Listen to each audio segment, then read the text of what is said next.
The candles flickered against the glass, and my mother's voice cut through the laughter. 80,000 for Laya's studies in Paris, she said, lifting her glass. Forks paused. The room hummed with approval. Then I asked quietly, "What about me?" She didn't look up.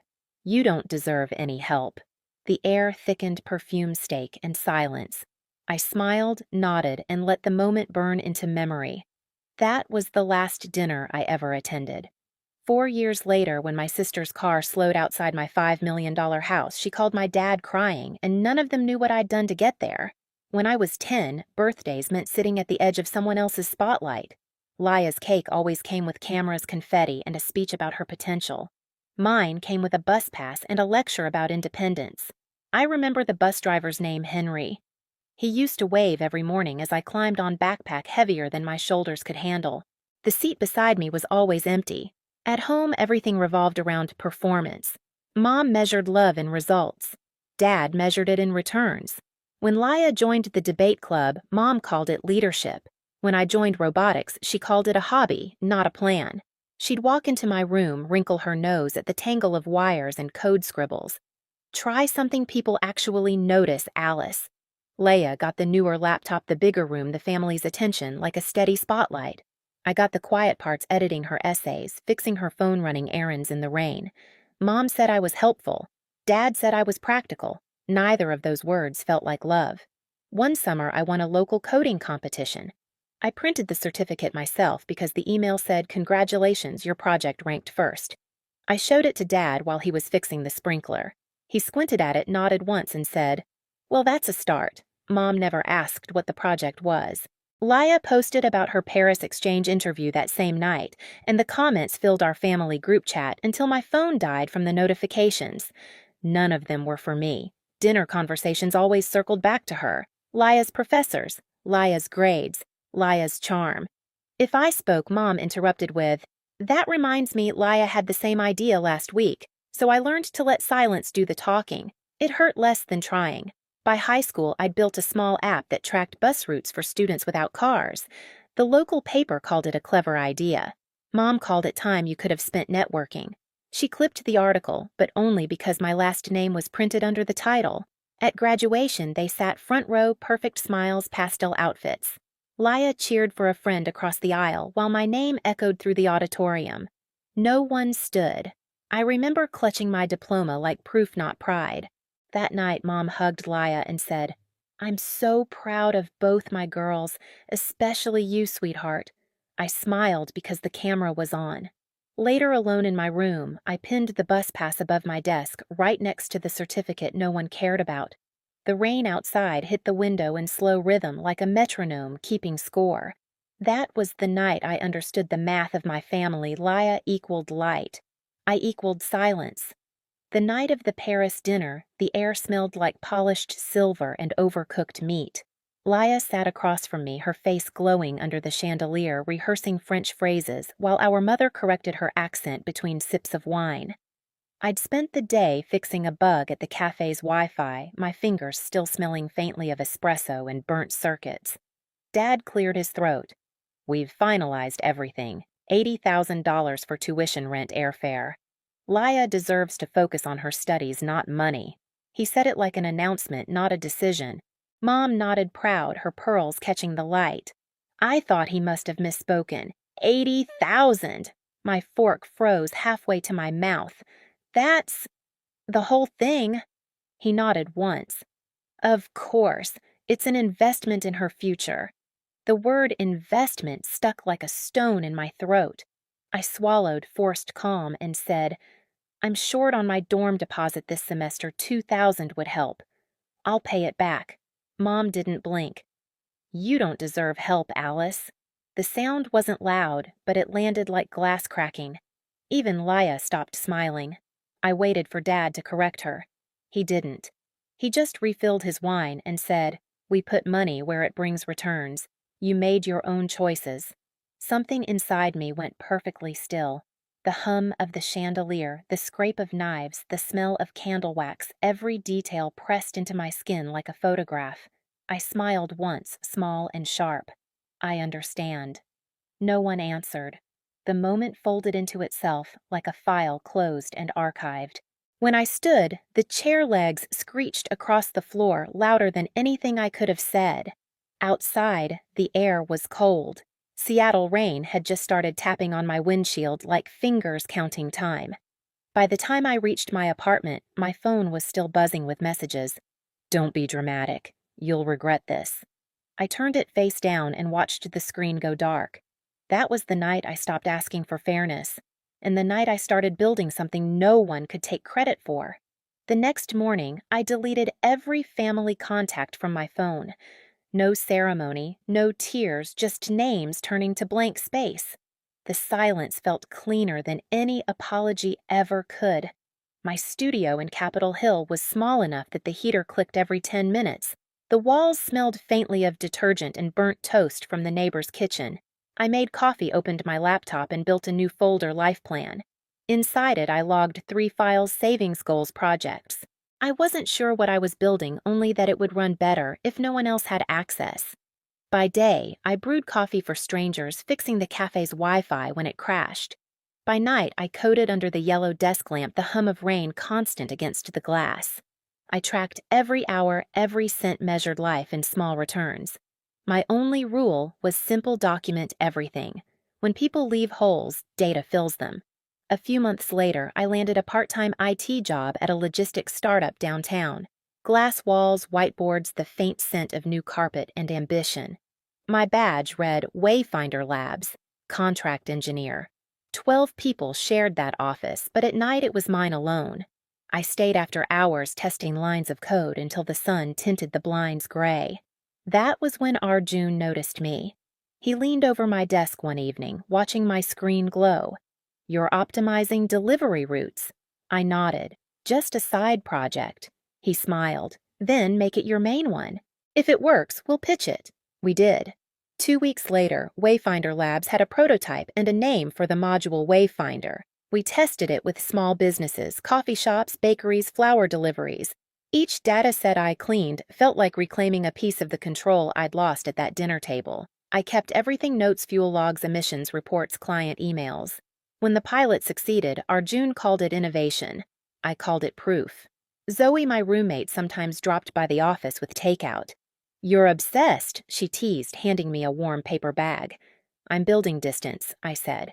She raised an eyebrow. "From what?" "From permission." The months blurred into graphs and quiet victories. My therapist, Dr. Monroe, taught me the vocabulary for what I'd lived through: conditional love, emotional invalidation. "Your parents didn't reward you for being good," she said softly. "They rewarded you for being useful." I nodded. "Then I'll make usefulness my own." By the end of that year, Wayfinder became more than code. It became a voice I didn't have to raise. Numbers spoke. Reports replaced arguments. When the company offered to spin it into a startup, Arjun made me CTO and co-founder. We signed the papers in a glass conference room overlooking Lake Union. Rain streaked down the windows like slow static. I signed my name without shaking. Every milestone I logged. Every invoice I tagged. It wasn't paranoia, it was architecture. Control had shape, and I could finally draw its blueprint. The next 3 years were a blur of expansion and quiet triumphs. Wayfinder grew from 2 desks to 2 floors. Our emissions cut model hit national news. An angel investor backed us after seeing our pilot data. I didn't buy new clothes or post about it. I still wore the same gray hoodies and tied my hair the same way. But I upgraded the laptop and kept the old one in a drawer like an artifact from a different version of myself. One evening, as I cleaned out that drawer, I found the torn note I'd written after that dinner. "Call Mom," crossed out hard enough to rip the paper. I ran my finger over the tear. Then I folded it neatly and filed it under archive. Lessons. 4 years passed like that, quietly, steadily, until one small notification changed everything. The real estate app pinged with a new listing: a lakeside home in Medina. I clicked out of curiosity, then didn't stop. The house was minimalist, all glass and wood facing the water. It cost $5 million, the same number that had once sounded impossible. I bought it. No co-signers, no permission, no shared names. The morning I moved in, the air smelled like wet cedar and new beginnings. I set my things down in the empty living room, then hung one item on the wall, the green bus pass for my 18th birthday, framed behind glass. Beneath it, I wrote in small type broken roots better paths. For the first time in my life, silence didn't mean absence. It meant peace. Some nights I'd stand by the glass wall, watching the rain trace its slow lines down the window. My reflection was faint, almost ghost-like, but solid enough to trust. The house was still except for the hum of the washing machine in the distance. I'd think of my parents sometimes not with anger, just curiosity. Whether they still believed that worth was something to invest in. Whether they ever wondered about the daughter who'd stopped asking for help. Then I'd close the laptop, check the payments, and shut the lights one by one. The lake outside shimmered in silver. This time I wasn't running from their silence. I was mastering my own. It happened on a Saturday. Sunlight slipped through the wide glass panes, turning the floor into strips of gold. Ethan and I were about to leave for the farmer's market when my phone lit up with an unfamiliar number. I almost ignored it. Almost. Then instinct made me swipe. Alice. It's me. Laya. Her voice trembled, scattered between breaths. I just drove past Medina. Your name's on the gate. Do you really live there? Outside, the sprinklers clicked in rhythm with her silence. I answered softly. What are you trying to ask? Laya. She inhaled sharp. Why do you have that? The call dropped before I could reply. I stared at the screen until it dimmed, reflecting the faint outline of my face against the glass. Within an hour, messages started pouring in: Mom, Dad, Aunt June, Grandma. All names I hadn't seen in years. Each voicemail carried the same shape of desperation wrapped in different tones. My mother's voice, first polished and performative. Laya said something unbelievable, darling. Call us. She's upset. You can't let jealousy divide this family. Then, Dad's measured and heavy. Maya, it's your father. Let's talk as adults. We're still family. That word again. Family. It always arrived when they needed something. By evening, a courier delivered a letter. Cream paper, expensive handwriting, Elaine Collins. The first line pretended warmth. Laya's expecting. You'll be an aunt. Maybe it's time to heal. Then the calculation unfolded. Your father's been struggling with work. The roof needs repair. Family supports each other. And the final line perfectly sharpened. I know you're not a cold person. I folded the paper once, twice, until it fit neatly into the trash. That night, I didn't cry. I didn't even get angry. I just reopened my old therapy notes, the one labeled Boundaries. I wrote a new line. They don't miss me. They miss the role I used to play. 3 days later, I sent 2 letters. The first to my mother-mom, if contact is to continue, 3 conditions. No money, no guilt, no surprise visits. I don't need apologies. I need space. The second to my father. You called it investment in return. Here's mine freedom. Let's close the account properly. He replied in a single text, meet me in Fremont. Thursday, 10 a.m. The cafe near the bridge smelled of rain and burnt espresso. He arrived on time coat, still pressed eyes dimmer than I remembered. You look different, he said. Better or worse, different is fine. He tried to smooth things over, calling Mom's cruelty misunderstood. I listened quiet until he said we did what we could. Parents make mistakes. I met his eyes. It wasn't a mistake, Dad. It was math. He blinked. Math? You invested $80,000 in image. I built value out of nothing. The difference is honesty. He didn't argue, just stared at his untouched coffee steam fading into nothing. When I left, I said, you don't owe me anything. That's the point. A week later came the Gala Seattle's annual education fundraiser. Wayfinder Labs was sponsoring the new STEM scholarship. The hall shimmered in gold, the air thick with perfume and conversation. Ethan squeezed my hand. You ready? I nodded, spotting them before they saw me, Mom in pearls. Laya in pale blue, her pregnancy softening the sharpness of her face. They approached, smiling for the crowd. Mom's voice was honeyed steel. We came to congratulate you. You've done so well. But remember, success means giving back. Laya's preparing for the baby, and your father still needs that roof. I let her talk. Then I turned to the host and said calmly, excuse me. A stage assistant appeared with a pearl white envelope I'd prepared earlier. I took the microphone steady. Tonight, I'd like to make a personal contribution, $80,000 to fund scholarships for young women told they don't deserve help. The hall fell silent. Then applause broke rolling like thunder. I looked straight at my mother. You once called it an investment, I said softly. So do I. Her smile cracked. Dad, who had just entered, froze mid-step.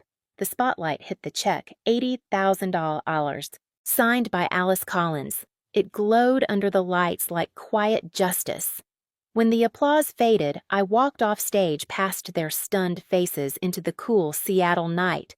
Rain had started again, thin, steady cleansing. After the gala, I didn't post a thing. No photos, no captions, no statements. Silence spread faster than any headline. The next morning, the city was washed in mist. I stood by the lake barefoot on the cold wood deck, the water silver under the soft rain. My phone stayed inside, face down. It hadn't rung since that night, and for once that silence didn't feel like loss. It felt earned. Inside the house was still. Ethan brewed coffee in the kitchen, the scent mixing with the faint hum of the washing machine. You okay? He asked. Yeah, I said. Finally. He smiled. You looked lighter last night. I wasn't lighter, I said. Just finished. Later, when he left for work, I walked into my office. The glass framed the lake like a slow-moving screen. My desk was clean, only my laptop, a mug half full of cold coffee, and the small glass frame on the wall. Inside it, the green bus pass. The one they once said meant responsibility. Now it meant freedom. I opened my journal, the one from therapy, and wrote the final entry. They taught me that love has to be earned. I learned that peace doesn't. Outside, a heron crossed the water. I watched it disappear into the fog wings, beating slow and sure. I thought about everything that had led here, the quiet nights, coding under flickering lights, the rejection disguised as advice, the endless need to prove worth, and how none of it owned me anymore. In the distance, thunder murmured somewhere beyond Medina's calm. I closed my laptop, turned off the lights, and sat by the window listening. The rain no longer sounded like the night I drove away. It sounded like the life I chose instead. They once told me I didn't deserve help. Maybe they were right, because what I needed wasn't help. It was distance, silence, and time to build something that couldn't be taken away. Now, when the rain hits the glass, it doesn't sound like sorrow anymore. It sounds like proof. If you've ever been told you weren't enough, remember this: sometimes walking away is the loudest answer you'll ever give. And if this story stayed with you, don't scroll yet. Tell me where you're watching from. I want to know how far silence has carried you too.